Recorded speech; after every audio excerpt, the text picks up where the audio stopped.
Excellent. Hi, everyone. Can everyone hear me okay? Yeah. Excellent. All right. So we're going to get started here. It's just 2 minutes after 2. Figure everyone's hopefully joined us and we'll get kicked off.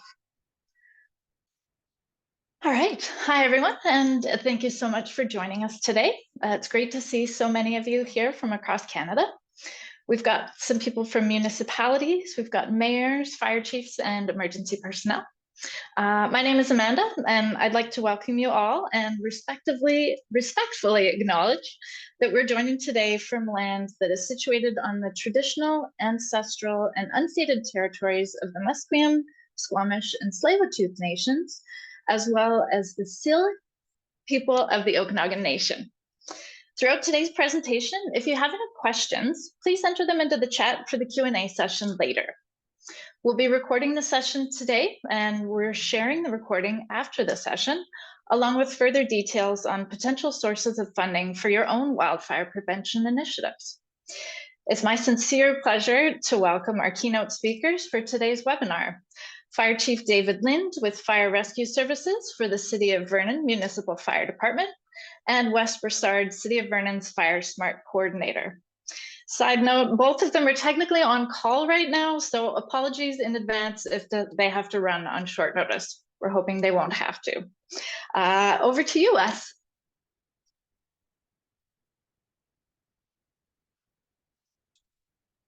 Oh, there we go.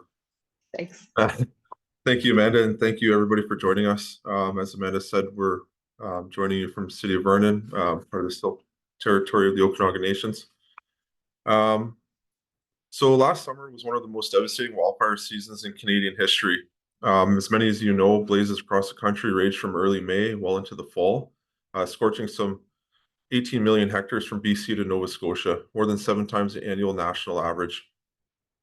So last year, which made national headlines, the loss of about 8 firefighters, from firefighters on the ground to pilots, or anybody involved with wildfires, and that was just in BC alone. Fighting these large and intense fires are dangerous work with real consequences. In BC, a total of 2.8 million hectares burned last year, roughly 2.2 hectares just in the Prince George Fire Center alone. As many as you know, drought carrying over from 2022 to 2023 made for a very wildfire susceptible landscape. Similar factors carried over to what the fire season is looking to like this year. A little bit of slower spring for some people, some not so lucky. So last year, the total cost of wild suppression in British Columbia was $1 billion. And that's a total of suppression efforts and losses from the wildfire season. Let's go to the next slide. So many of you know wildfire smoke affects human health. Wildfire smoke can cause problems for people who live there, and the health risks are being felt beyond our borders. We all know that fires don't stop at borders, and they travel many kilometers and affect many people around us. The biggest health risk comes from small particles in the smoke. The small particles can get in your eyes, your respiratory system, your bloodstream, causing burning eyes, runny nose, and coughing, or even trouble breathing, or illnesses like bronchitis. So people with heart and lung problems are at higher risk, as the small particles can make it worse. Studies show increased depression and anxiety in patients up to 6 weeks after the effects of a fire. So many of you in your industry, in your emergency management experience, you see this that after devastating evacuations, losses, and displacements, the effects take a long and hard toll on people, not just the direct impact of them, but the family members and the support groups around them. So both directly and indirectly, wildfires are a major community-based issue across North America, and starting to see that worldwide. Impacts of wildfire are felt disproportionately by those in rural and First Nation communities, especially mental health concerns. Our new reality is that there is now a wildfire season in Canada, and especially within the Thompson Okanagan region. One thing about these seasons, we know that they are starting earlier and earlier every year, and they're lasting longer into the fall every year. So these seasons are real, they're devastating, and we do need to look at things in a different way. So with some of those stats being said, I'll pass it along to City of Vernon's Director of Fire Service Rescue, Chief Lind. Thanks, Wes. Amanda, can we go to the next slide? So Wes has spent a few moments to kind of describe a really big deal for all of us living in Canada, and definitely for those of us living in British Columbia and in the Okanagan. He highlighted some of the impacts of the wildfire seasons we've been having as of late, and last year's season was a very expensive season by all measures. In Canada, up till now, and things are changing and shifting, but our strategy is very much been a fire suppression focused type of an approach, a reactive type of an approach. There's been very little money spent on mitigation and risk reduction ahead of the fire season, and I'll just talk about that for a moment to give an idea. So you can see in 2023 on the chart on the slide right now. So we spent $1 billion plus on our total estimated costs in our reactive kind of a model in 2023. And if you look at in British Columbia, forest enhancement funds, so those are monies available to treat forested lands on Crown lands within British Columbia. So for the next 3 years, the total amount of funds available is $60 million. When you can compare it to the billion spent in a single year on response. And then just another example, many of us are aware of the community resiliency investment funds. And the numbers we could find were from 2022. And in 2022, there was $13 million allotted for all the work that would happen in communities around fire smarting and fuel treatments and those types of activities. And we know from experience that even though 13 million may be allocated, reality is as communities implement programs in different aspects, a lot of it won't be spent. A lot of it will end up going back into the program. So we're not doing enough on the front end, and it's not any different when you're looking at a municipality like the City of Vernon. And I'll speak to our experience. So historically, we've spent very little money towards risk reduction and mitigation efforts. And I'll give an example of that. A past approach to dealing with city-owned parks and city-owned lands. Lots of times a developer would put in a new development in the city, and they would carve out a piece of that land had to be allocated for parkland. And in our region, with our topography, a lot of times that parkland would be hilly or a valley or just not a piece of, it's certainly not a flat piece of land where you're going to build a field or a rolling meadow. And so we've called them natural lands or natural parks. And when you really break it down, what that means is there was no budget to deal with the fuel loads on those lands. And when they backed onto city-owned yards and things like that, a lot of those lands ended up being used to dump grass clippings or other household things over the fence in the back, just making the problems worse. So that's kind of been a past strategy, and we're seeing a real shift in that kind of mentality, both on a provincial level and even locally in our municipality. So that's very encouraging. We still have a long ways to go. There's a lot of fuel work that needs to happen. And it can seem overwhelming, but it is just so critically important. With the longer seasons that Wes was talking about, the more extreme conditions, when you get temperatures well above 30 with very little humidity, like we experienced back at the Linton fire, Linton was, at the time of that fire, they were the hot spot in the entire, I think in the country, but definitely for BC. And you don't need to have a lot of science behind you to realize you're probably going to have a pretty bad event on some of those days. So, so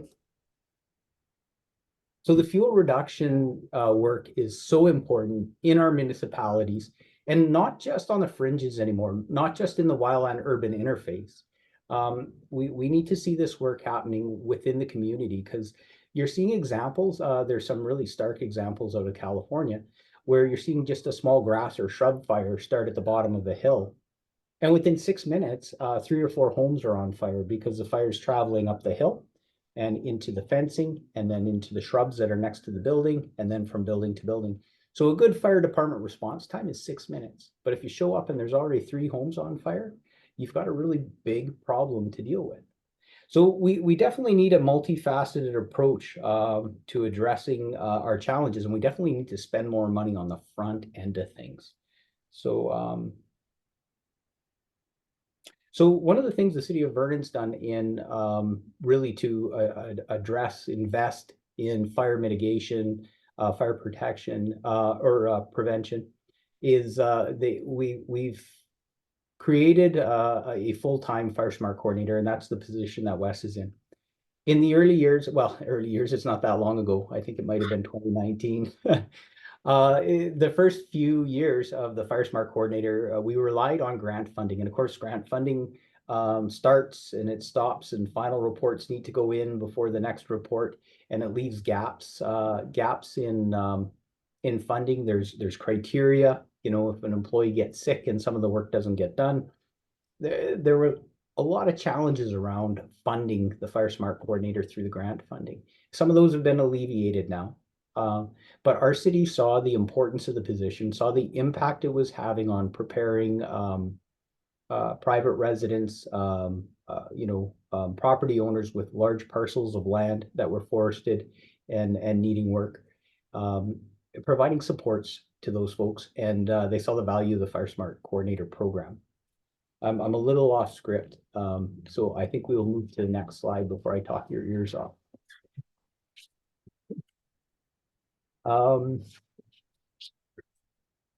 So where I was going with all this is definitely our smart efforts as municipalities and regional districts, as private property owners within those areas, needs to be multifaceted. No single approach is going to do it anymore. We certainly can't deal with everything through fire suppression anymore. In the right conditions, fire suppression is not all that effective. Now I'm not saying we don't need fire suppression.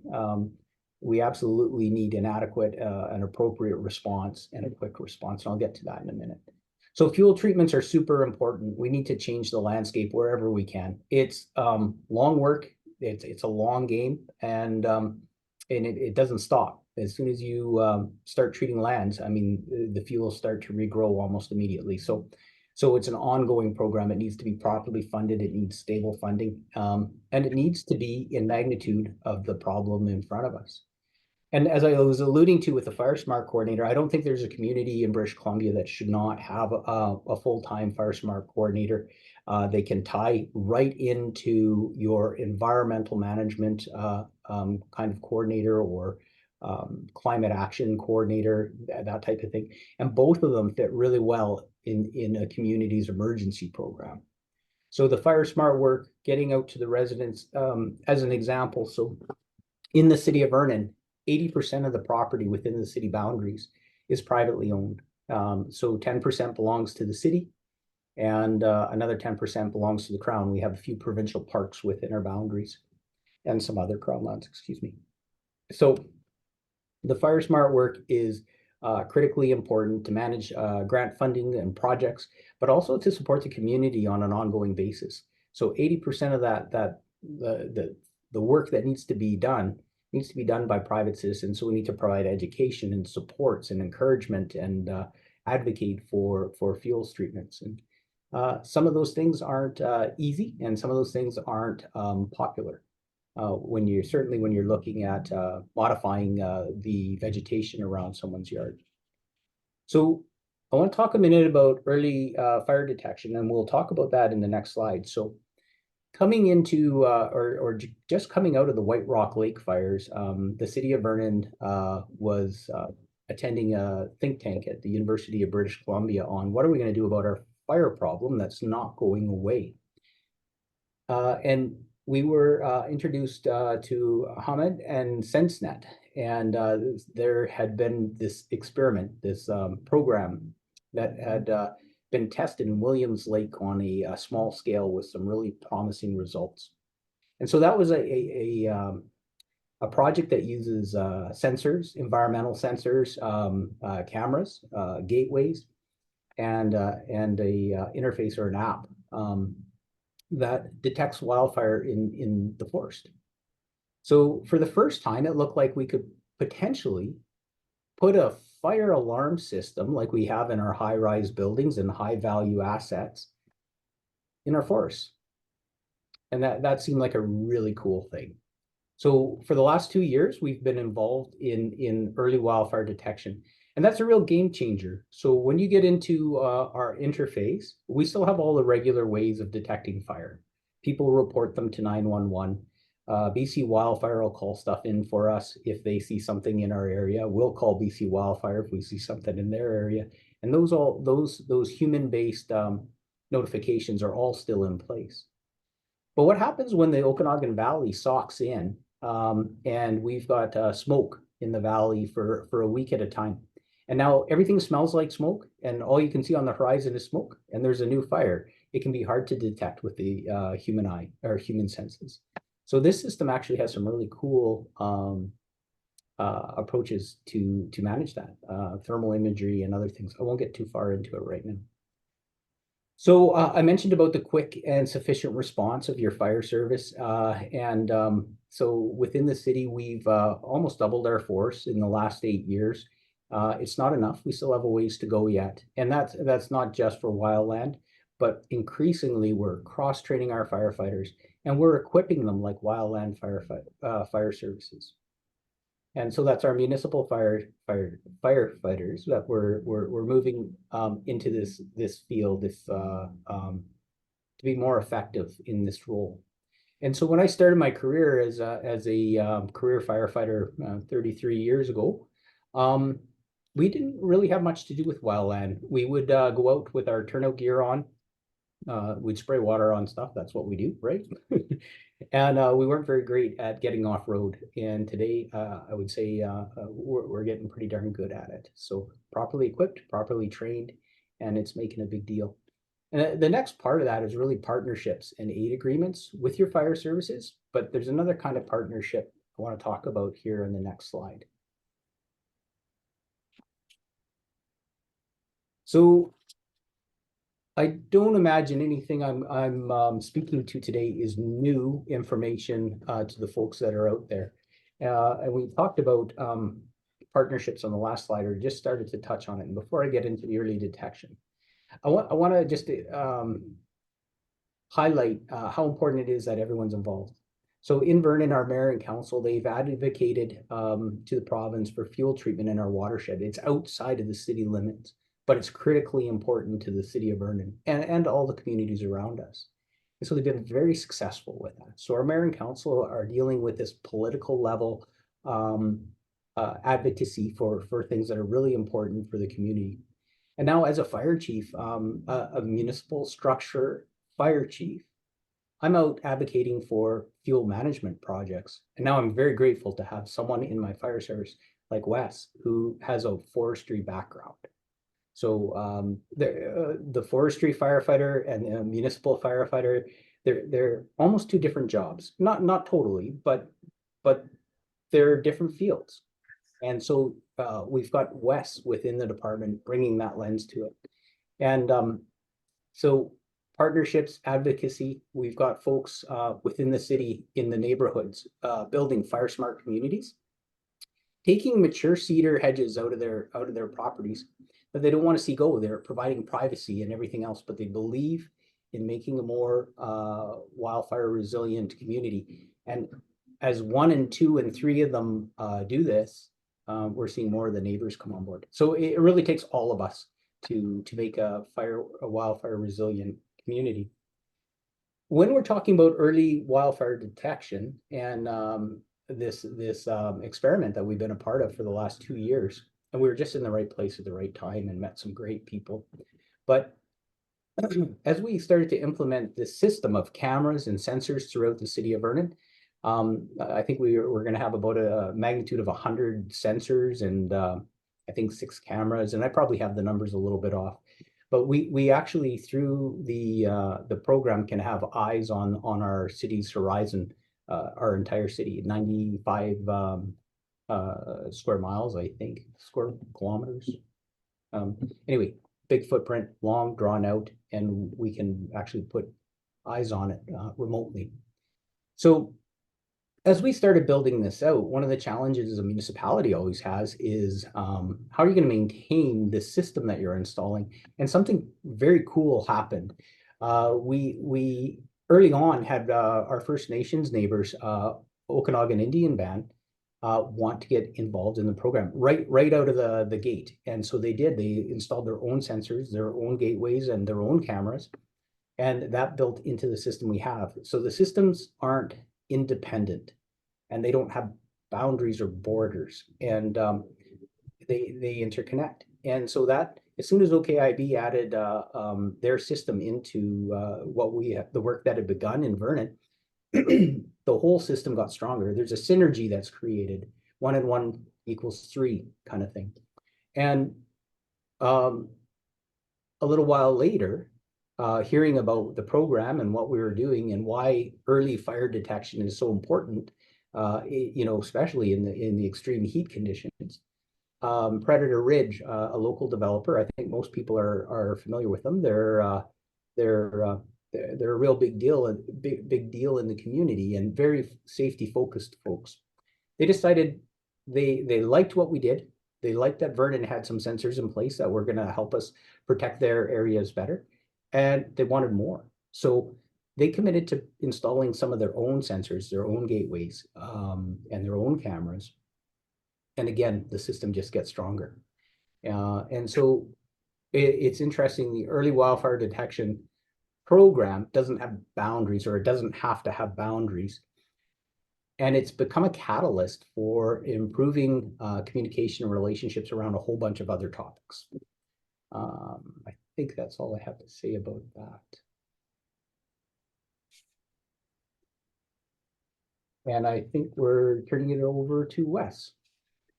Thanks, Chief Lynn.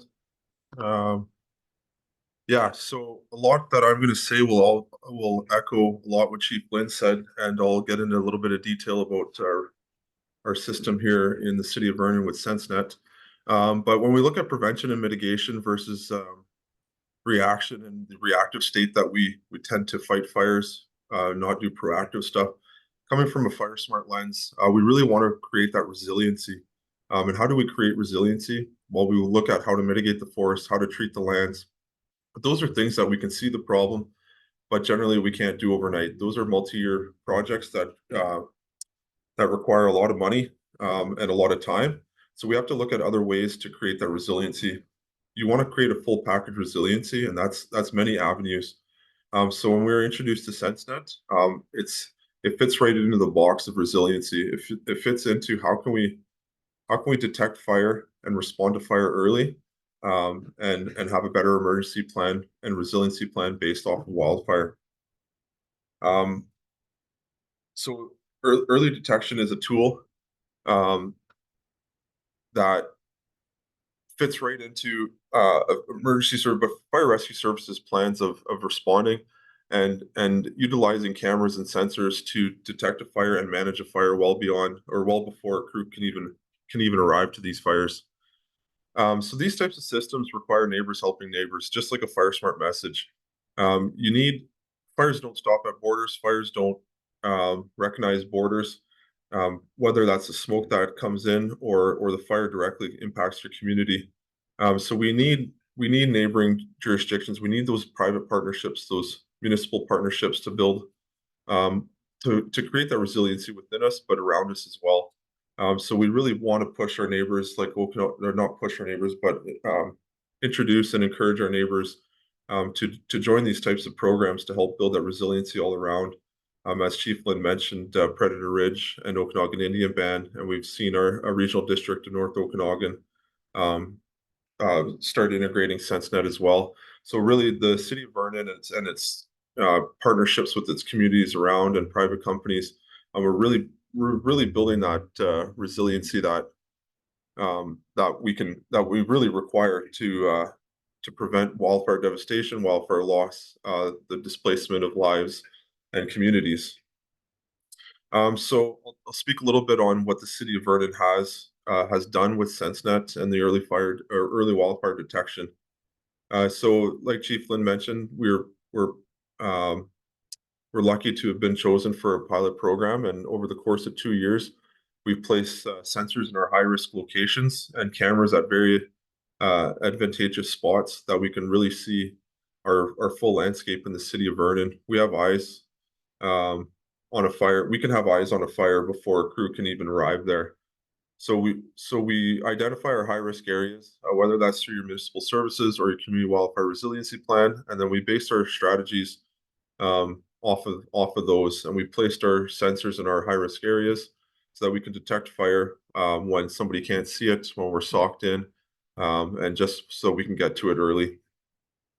So these sensors, over the course of 2 years, have learned what our normal level of gases are and normal atmosphere. So we know what normal levels of a campfire are, or what a slash pile are. When we're socked in, as Chief Lynn mentioned, and you can't see anything in front of you, we've learned what those normal thresholds are. So we get an alert sent to us directly to a cell phone or an email once these sensors detect past these thresholds. So if it's past the threshold of a campfire, a slash pile, or that level of smoked in atmosphere, then the responding agency here in Vernon has a direct line to their cell phones, and they'll get an alert with all the information needed to respond to that incident. There's an app with the SenseNet company that we see all our sensors and our cameras on, so we can view 24/7. So that really helps with the response, not just early detection and early response, but early wildfire management. If you could be sitting in at your fire station and be able to see the fire scene before a crew gets there, you can be making operational decisions based off of what you're seeing, potentially emergency evacuations as well. So it is great for an emergency management program and a fire department to have these types of tools to properly A, detect, B, respond, and C, to really manage that fire well before it could take you 10 minutes to get to a scene. Especially like Chief Lynn mentioned, the city of Vernon, we're really spread out, and we have some roads that, even with sirens and lights, take a few minutes to get down to. Yeah, so yeah, Chief mentioned we'll have about 5 or 6 cameras and a bunch of sensors, and they're a great tool, a great combo tool together. They have a one-stop shop app that allows us to view these sensors 24/7 and these cameras. And so having a new technology like this, we don't want to just put it up and then just go, okay, it's going to work. We worked closely with SenseNet over the last 2 years to understand these thresholds, but also to do several test burns. So we worked with Predator Ridge and their Vernon Fire Rescue to hold several test burns to see the detection of these sensors. The results from these test burns, they proved to be really great results. Knock on wood that we don't have any incidences that we need it for, but I think we're pretty confident with taking our time with the system and learning with the system that we have another tool in the toolbox to be able to respond adequately. So before I forget to mention, so once we put a Cat 2 or 3 ban on, or a fire ban on, these thresholds get taken off. So then we will be alerted to that campfire or whatever that's any anomaly during wildfire season when we put on these fire bans. So then we know if somebody's burning illegally, that potentially could be devastating for the community. So City of Vernon was privy to being partnered with the federal government's innovation department, and that's how we got our funding through it. SenseNet will have a slide at the end with the QR code to see other funding resources. But one thing Chief Lynn mentioned is the climate portion of all of this, and I see a direct link as well. The climate's changing. We're having devastating fire seasons. Climate's an emergency management program, and there's usually climate funds available to municipalities, and if you can tie those programs within your emergency management and your fire department, then there's potential avenues for funding throughout that as well. Yeah, I think that's all I got for myself here. So I think the next slide has, so the next slide has the available funding QR code. So it says that there's some funding available, some avenues have closed. But pushing your local government, building that resiliency is really key. And like Chief Lynn mentioned, the city of Vernon has taken a strong approach to creating that resiliency and buying into every avenue that we need to protect our community from wildfire, from devastating loss, displacement, and just the stuff we don't want to have to go through. So taking that to your local government, your local First Nation council, your regional district board members, and just push that resiliency message, and how mitigation, fire smart, or early detection are all key tools to completing a well-rounded resiliency program. Thank you.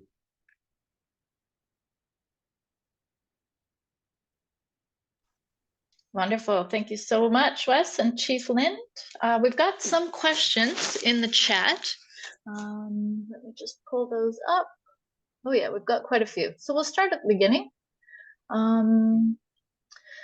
So the first question is from Thomas Doherty. He's asked, what is the distance monitored per sensor? Accuracy and percentage of false notifications. I can go on that one, Chief. So during our test burns, we've tested from 20 meters up to 800 meters away. I believe the 800 meters away, we had 5-minute notice.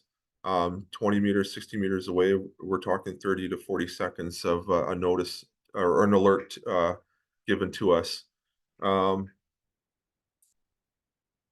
We haven't had any false positives yet that I can think of. Chief, you can jump in there if you think of any, but we're still working with the system. It's new technology. We expect there to be some false positives, but it's promising type of technology that we want to work with and work through so that we can provide the best service to our community.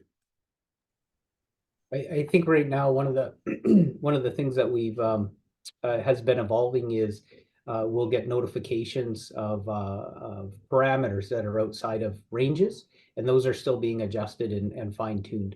So, but not so much that there isn't something going on, it just might not be relevant information for us at the time. And so there's been big improvements in that over the last little while. I think that's where a lot of the effort's gone, is fine-tuning the sensors, and maybe Hamid could talk to it, but fine-tuning the sensors and then fine-tuning the software so that when you get an alarm on your app, you can click on the alarm and it tells you exactly where your problem is. Yeah, so having working with the system, it's a developing system, and we try to share everything that we can to help build the best package with SenseNet. Yeah, we're lucky to be part of this project and be able to help work through this type of technology with a good company. We're very lucky to have you guys as well. All right, next question. What is the notification process? Who monitors and how is the fire service notified of a potential fire?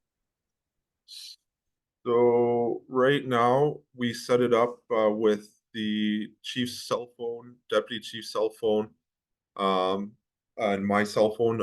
I'm kind of the lead of this program here, so just not for me for responding, but for me to help fine tune. And then we'll dispatch as we have to internally. And then I believe the chief can speak on how they'll go further with the alert status and stuff like that. And monitoring, we've put TVs in every station here in Vernon. We have iPads, and we have our emergency program has TVs that monitor the system. And then SenseNet can speak on how they monitor behind, but I believe they have folks monitoring the system 24/7 in the background. So Chief can speak on the alert status and how we'll move forward with that. Sure. As it's still a very new system, we have our one of the fire chiefs is always, so we've got a chief and then 2 deputy chiefs. And so one of us is always available 24/7. We take turn being on call after hours. And so right now that signal is going to each of our phones and Wes's phone directly. Eventually, it's going to go into dispatch. And so our regular dispatch service will have an additional screen and be able to notify us as something goes on. There's some refinement that has to happen between now and that point, and we're working on that. And probably a middle stage will be, it'll go to our captain's phones and to the fire stations directly. So that information is available right now to the captains and to the fire stations. It's up on display in the stations, but we're relying on the duty chiefs to interpret the information and then to choose a course of action. One of the things that's interesting when you start looking at the system is a lot of the sensors are in the wildland urban interface. And so Vernon, if you're familiar with us, our topography is a little bit hilly. We have some forested areas and then some more wide open areas. And we're realizing we're going to need to be able to get eyes in the sky, if you will, closer to the site. So when one of the sensors goes off, it tells you which sensor went off. And then another sensor will be close by. So almost a triangulation or a grouping of sensors will tell you where you're going to find the fire. So as a municipal person, we're used to getting a call to 30th Street and 42nd Avenue kind of thing. That's not what we're getting here. This is you're identifying a sensor site. So we've got video cameras through the community. We can zero in on an area, and you can even use them to triangulate in the program to give you overlaid with a roadmap so it can give you an idea where you're going. But what we're seeing is we're going to need to use drones, and we're thinking a tethered drone for our operations crews. So when they get close to the fire, they can fly something up and they don't have to go traipsing through the woods, trying to detect it, because it's detecting it early on.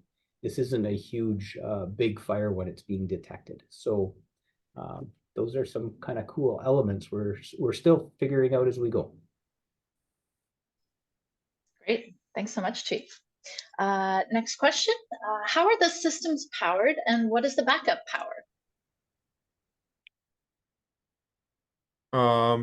So in the city of Vernon, the gateways are powered. We have placed them at our water pump houses throughout the city of Vernon, and those are tied in directly to power. And then the sensors have their own battery that I believe lasts close to 10 years or up to 10 years. SenseNet can fact check me on that one. And they have the ability to have solar panels attached to those sensors as well. So the sensors talk to the gateway. And then the cameras we have placed at Sparkling Hill Resorts, Rogers cell phone towers, or pump houses. So those have direct power as well. But any other type of, so that's for the city of Vernon. So I'll let SenseNet speak on the other availability of power. Yeah, to that point, we have the availability, like Wes said, of battery power for the sensors. For the sensors and gateway, we have the option for solar, and for the cameras, we have the option of Starlink in very remote areas.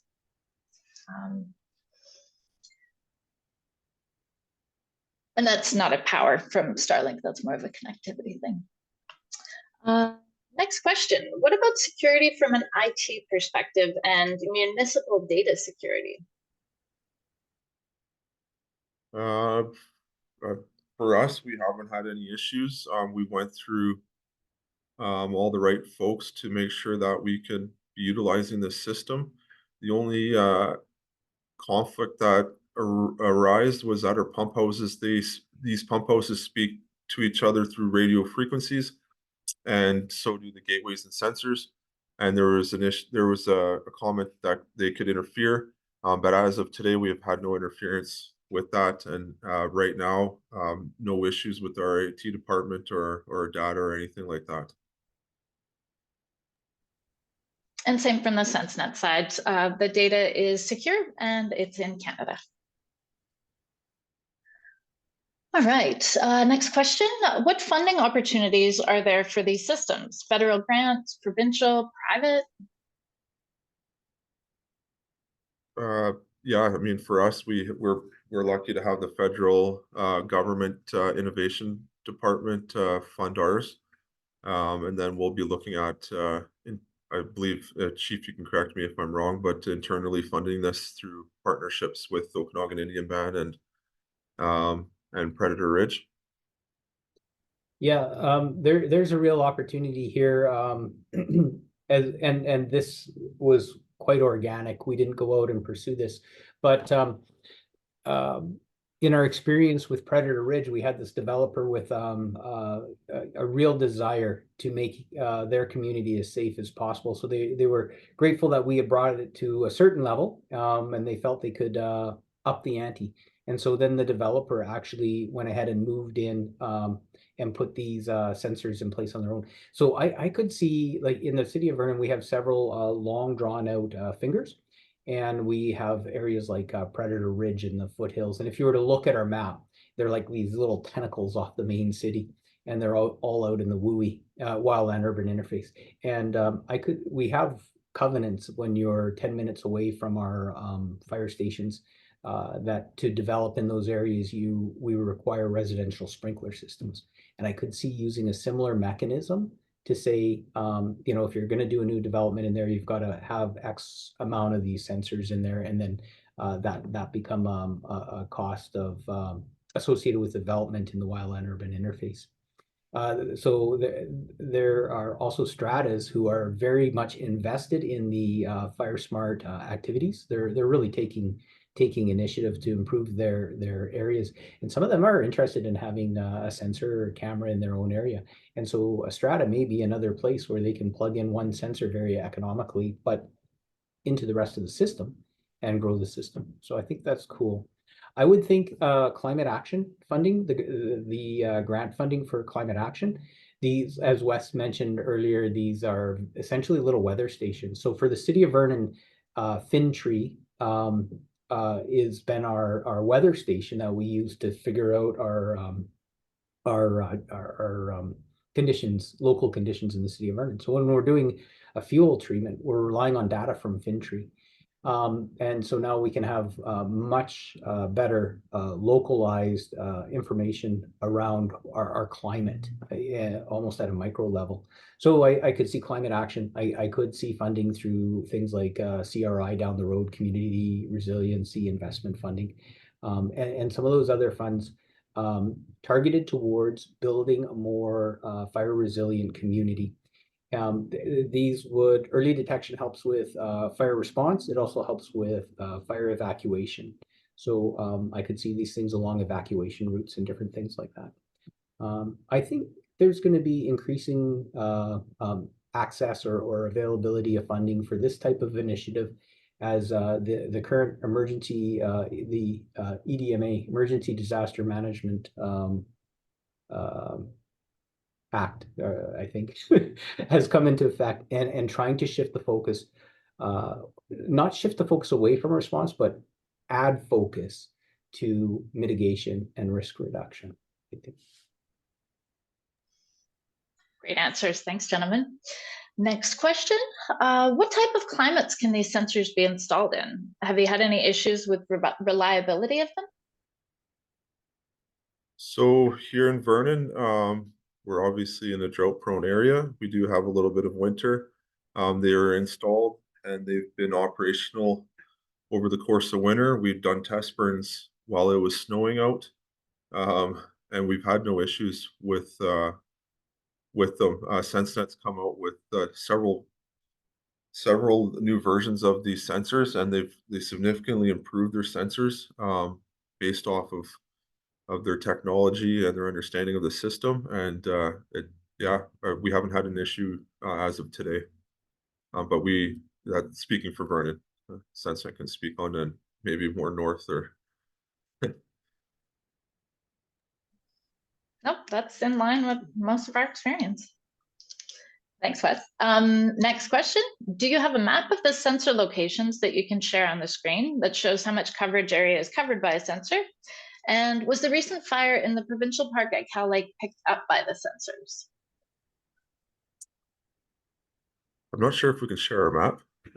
That would be Chief Lind or But the coverage from my understanding, the coverage is you can pick up a fire from far away, but if you have a dense forest, you want more sensors, so you pick it up even quicker, right? If you have a more mitigated forest, you could potentially have them spread out a bit further. And the Cal Lake one, the cameras picked it up.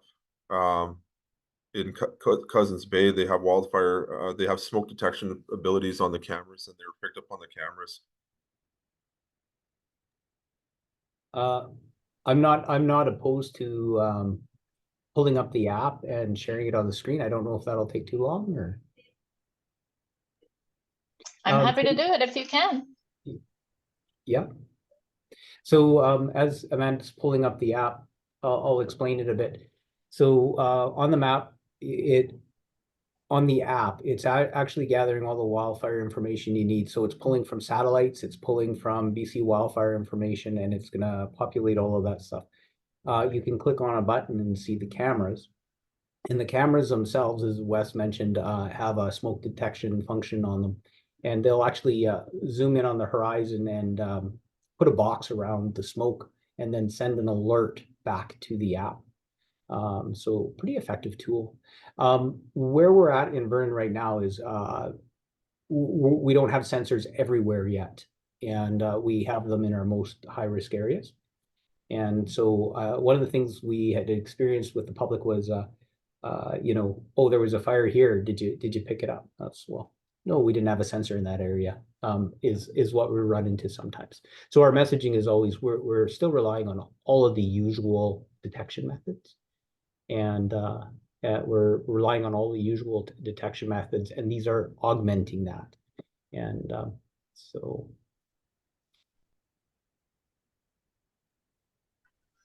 Great, thank you for that.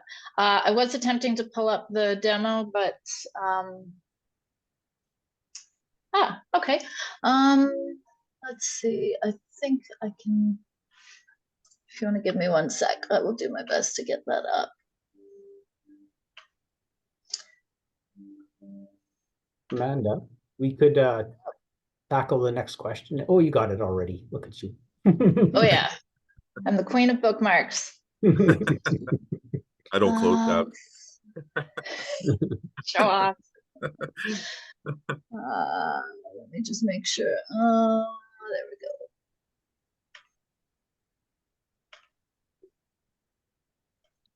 Yeah, bear with me 1 more sec, guys. As Chief mentioned, the sensors are little weather stations, right? So our FWI is how it's our predictive services for wildfire. So your fire weather index is built up of many different parameters around the forest, and it essentially grades how severe a fire is going to be and how we're going to predict a fire. So instead of us using Fintry across the lake as our weather station, we have all these little points of weather data that we can have really localized weather or fire behavior analysis and get better prediction models off of it, which to me is quite impressive coming from a wildfire background.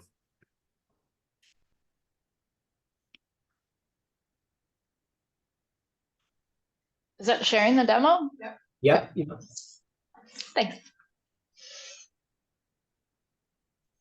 Now, Wes, was that what you had in mind? Yeah, I think that's what the question was, if we can share or we could show. So what's interesting with the map is all the sensors, we have them named. And so you'll see the ones in Ellison Park with an E on them and a number. So we'll know which sensor is going off. That was one of the things we found early on. If it was just a generic 1, 2, 3 number, locating it was a little difficult. And so when we get the notification, you'll see the alarms in the top corner. When an alarm comes in, it'll tell you which sensor is going off in the details. And we also can see cameras, so then we can point a camera at the location.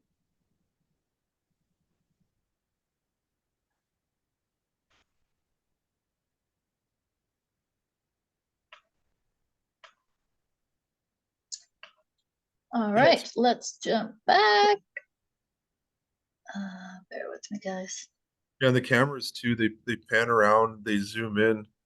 They're a really good complement to the sensors. Amanda, as we tackle the next question, maybe you could pop up one of the cameras and show it on the screen. Oh, you guys are dreaming if you think I'm capable of that. I can't even get this done. Sorry. I'm trying to get the slides back. Oh, gotcha. All right, so let's pull up the next question and How long does it how take? long does it take to get the system up and running? So the app's on your phone. It's like just pushing a button on your phone. You're on the app and you're logged in. So it's up pretty quick. We get email notifications of an alarm. So comes up pretty quick. I don't know. I think there still is a little bit of loading time when you're moving the functions around on the site, but it's been getting better all the time. So I would anticipate that's going to continue to improve. Yep, and then I think too from us getting sensors up and getting them on the system, it's a lot quicker from when we started because of the amount of time we worked with SenseNet. I believe they can be up and running. A new sensor can be up and running fairly quickly. Correct me if I'm wrong, Amanda. No, you're correct. One of the early challenges we had as we went to implement was getting permissions. So some of the places we wanted to put things weren't lands or areas we had direct control over. So you have to have conversations with, for example, the pump houses that Wes mentioned, they belong to Greater Vernon Water. So Vernon operates them, but they're a bigger asset. So I think early on, there was a couple months of conversation before we actually got those facilities secured. But as time went on and people started to know what the program was, we had places like Sparkling Hill Resort up at Predator Ridge. They offered access to their roof for mounting cameras and provided internet and power. And they're just, yeah, come on up. And yeah, so it was certainly easier to deal with private enterprise than local government. I am local government, so I can say that. Good information to know, though, Chief Lynn. Thanks for that. If you guys want to tackle the next question, I can go set up cameras. Does that work? Sure. Yep. Wonderful. How do you know when a sensor more are inactive? They go down on the system and they show it was gray on the map. But again, SenseNet's monitoring these things pretty accurately, and they'll be notified if a sensor goes down. We're viewing the system as well, so we'll see it go down. But it's pretty quick to be corrected. I'm trying to think of a time when ours went down, and I think they've only went down for scheduled maintenance. And I think that's the only time we've seen them down. Again, that's my experience, Chief Lynn. I think well said. Next one, do you have the requirement for developments to install sensors and cameras within your bylaws? No, not at the moment. But could be an avenue that we could go. Chief Lynn had spoke about wildfire covenants, or certain DPAs could have these put into them. Again, it's based off your community and your council and how much they want to create that resiliency. But I mean, we're getting pretty good buy-in here, so I don't know how far we'll have to push all these things, but to try to cover the cost of things, the covenants and the DPAs would probably be a good avenue. Yeah, I think well said, Wes. One thing that's interesting, this was very much technology developed for the wildland urban interface. And now that we're dealing with ember showers and those types of things, we've been quite interested in seeing how they work in an urban environment. So we have a real challenge with fires being set in our downtown urban areas. And we're going to try some cameras and sensors down in those areas and see if we can get early detection there as well. So anyway, you can see the view on these cameras. If there was smoke on the horizon, there'd be a red square box around it. You can zoom in quite a ways. The cameras have a bit of a delay, but they're pretty darn accurate. So where this one's located is which one is this? I think that might be the Rogers Tower at Oh, Silver Star. at Silver Star. So, Yeah. you know, a good 25 minutes away from, if I was to leave from the fire station now to go get eyes on something, 25 minutes away. And the sensor picks it up. We can get eyes on it right away, which gives us all sorts of ability to call in BC Wildfire, our neighbors, mutual aid partners, ourselves, get ourselves moving early. But Yeah, your resource management and your emergency management levels are highly increased with the capabilities of these cameras. They're another tool. We don't want to forget all the things that are tried and true. We 100% want to keep doing what we've done. But having all these added tools is a benefit to anybody's program. One thing you'll see on the screen is that it's showing that Amanda is moving, or Shahab's moving the camera. But it tells you who's moving that specific camera. So let's say you have multiple people that have access to your camera throughout your program, and you're dispatched to an incident, and a certain person needs access to that camera. Well, you can see who's moving that camera and potentially call them and say, "Hey, we have an incident. I need you to get off this camera so that we can operate it and effectively manage this scene or incident." and you can imagine another application if you're needing to evacuate part of your community and you have these set up in the right places. You can monitor your evacuation routes. You can monitor conditions as fire conditions change. So as fires grow and spread, additional sensors will be set off as things go. So you can track speed, rate of speed, and some of those other. I can't, but we can call someone. Yeah. Wonderful. Thank you, guys. Wes, I'm not sure which question you were on. Dennis Craig, understand that the system is still developing and is learning the thresholds, but do you have any data that you can share regarding how many notifications you have gotten, what triggered them? Yeah, Dennis, we could definitely have a conversation on that, I believe. I think that's okay for us, Chief Flynn. Yeah. Yeah, we can. It's we don't have it in front of us right now, but if anybody reaches out to us, we can definitely share our experience in more depth here as well. Especially if you're at one of those regional committee meetings there, Mr. Craig. Thank you, Wes. I think we've got 2 questions left. How long will it take to install the system? I mean, it's I guess it depends on your funding and your and the SenseNet's availability. Amanda could probably speak on that one. Yeah, we usually install in under a week, but if it were an extra large area, we would need more time, obviously. We try and get in quickly and out quickly, and we do set the system up to learn the area and get a baseline level of the surrounding area for about 3 weeks before they become active to detect fires.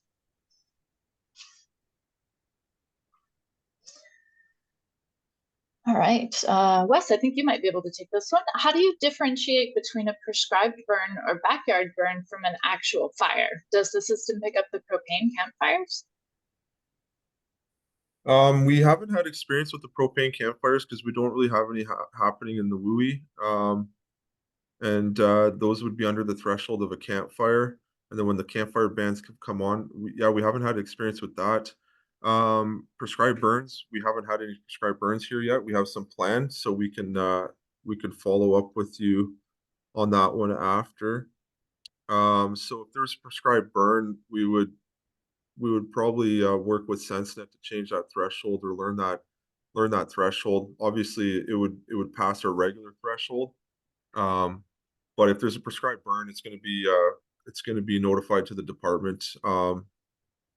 So we would just monitor that area and adapt to that area during that prescribed burn.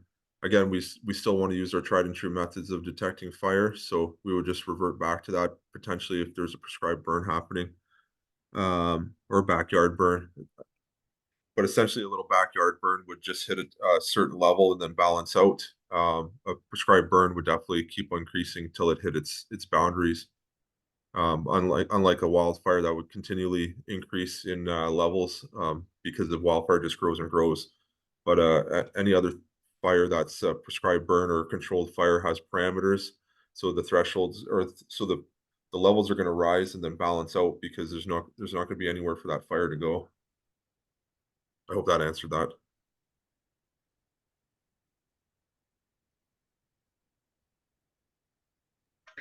I think that did. Any privacy requirements or challenges with the use of the cameras? Not The here, or search, you can go on. No, it's okay. The cameras have a blur technology, so if there's a person standing at the within view of it, it would blur their face out, and so that's kind of how those issues are managed. My friend, the RCMP inspector for our region, was disappointed in me for that. They thought it would be an effective police investigation tool, but yeah. Yeah, and it being part of a federal government grant, I believe SenseNet went through they've gone through the Privacy Act and all that fun jargon to ensure that we're following the proper procedures, and we didn't have any issues with the City of Vernon policies. We also don't record anything from the cameras. It's a live feed and we'll take snapshots, but there's never any recording stored anywhere. If a customer would want to have their camera recording, they can set that up on their side, no problems at all. But standard, we don't normally record.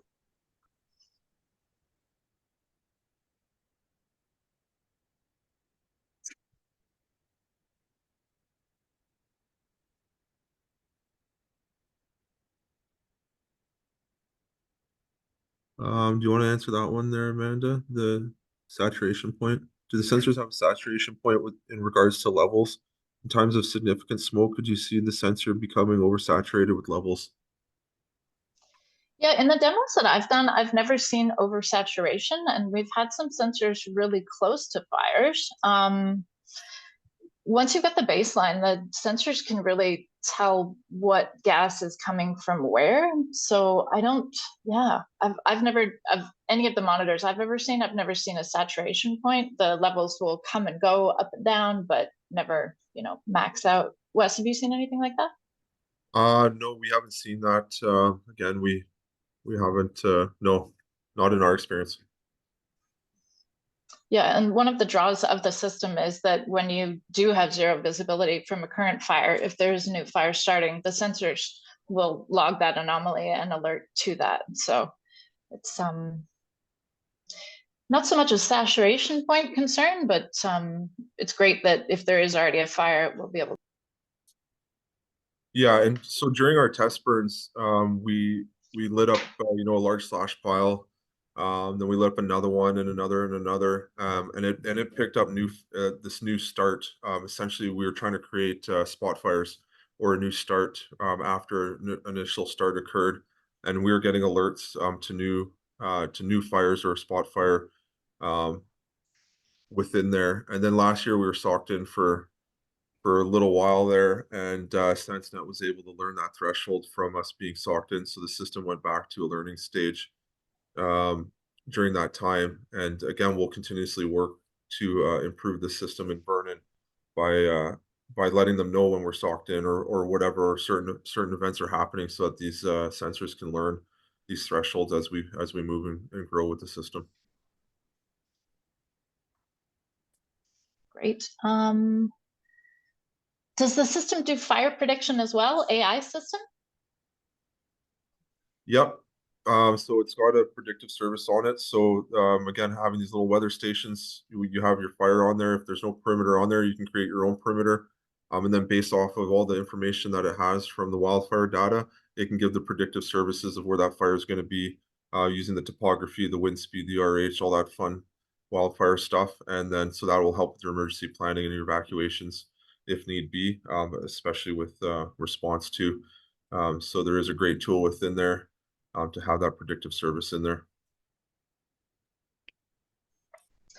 Great. Can the cameras be set to pan and continually search an area if the area can't be covered from a single view, or do they only monitor from a fixed view /zoom?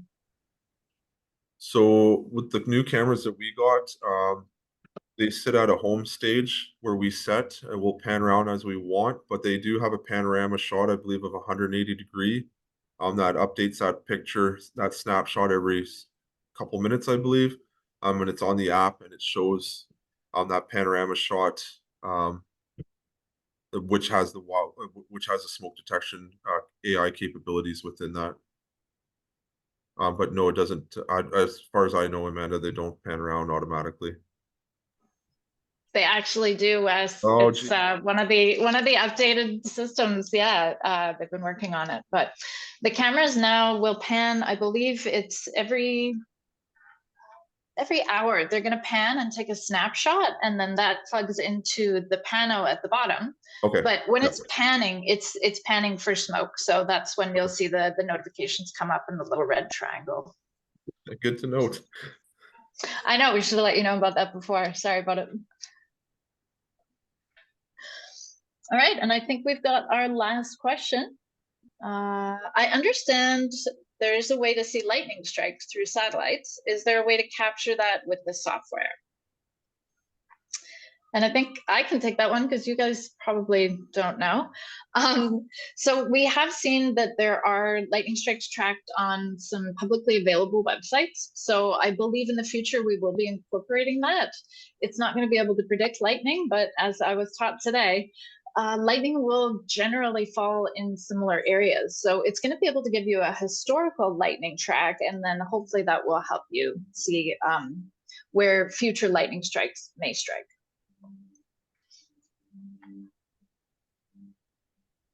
And I think that's all we've got for questions. We're well over time, but we are recording the session, so we will be sharing that with everyone afterwards.